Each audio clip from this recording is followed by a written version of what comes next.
Assalomu alaykum, hurmatli aziz do'stlar, aziz muhtaram qo'qonliklar.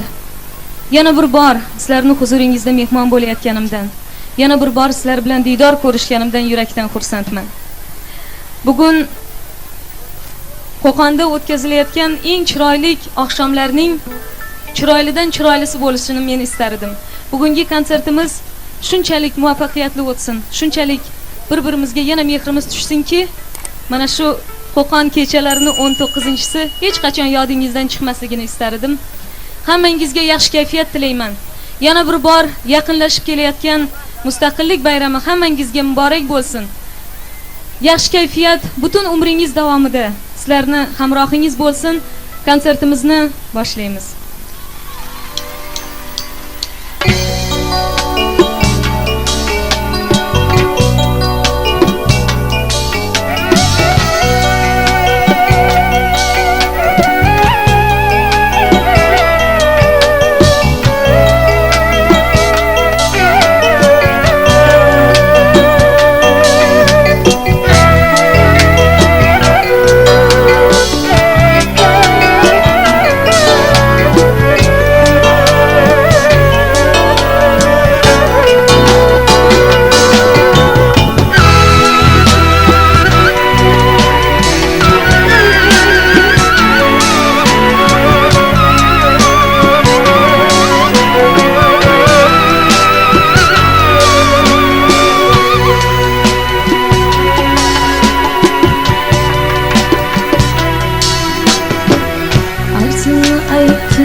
Badı sabahı yetkörse halim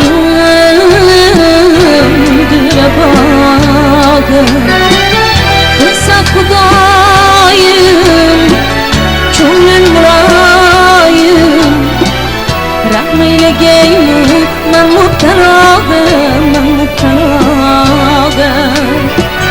kırsa kudayım çölün murayım rahmeyle geymi ben muhtarağım dedi rakibler yargı yamanlar saldı cidalı neyley alaka gönlümde yoktur zerre gümanı kimki yamandı saldım kudağı gönlümde yoktur zerre gümanı kimki yamandı saldım kudağı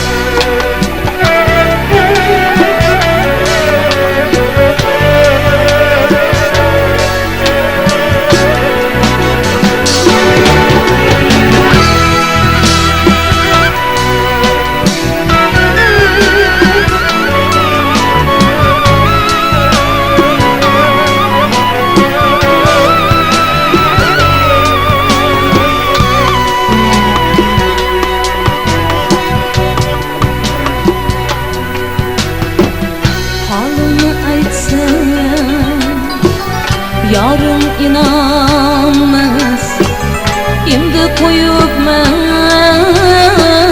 yanıl cezağı dostun yarım rencu alemde koydu iliçde cevru cefağı dostun yarım rencu alemde koydu iliçde cevru cefağı dedi rakibler